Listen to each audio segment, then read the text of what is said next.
ঝিনাইদহে ছাত্রদলের নবগঠিত কমিটির শুভেচ্ছা র্যালি।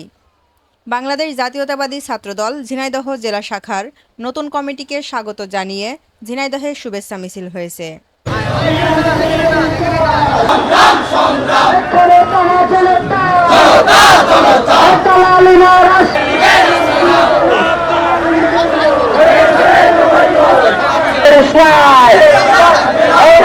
রোববার বিকেলে সরকারি বালক উচ্চ বিদ্যালয় থেকে নবগঠিত কমিটির পক্ষ থেকে মিছিল বের করা হয়। মিছিলটি শহরের প্রধান প্রধান সড়ক ঘুরে পায়রা চত্বরে গিয়ে শেষ হয়। পরে সেখানে অনুষ্ঠিত হয় সংক্ষিপ্ত সমাবেশ।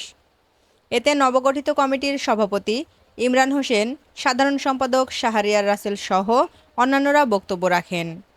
সে সময় বক্তারা ছাত্রদলকে আরও সুসংগঠিত করে শিক্ষার্থীদের অধিকার আদায়ে কাজ করার পাশাপাশি প্রধানমন্ত্রী তারেক রহমানের হাতকে আরও শক্তিশালী করতে ঐক্যবদ্ধ থাকার আহ্বান জানান।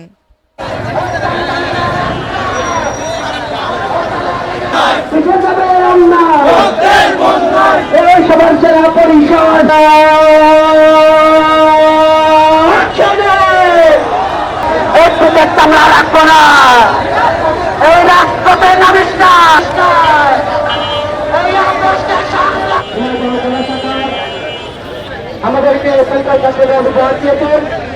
আমরা সেই কমিটিকে তারেক রহমান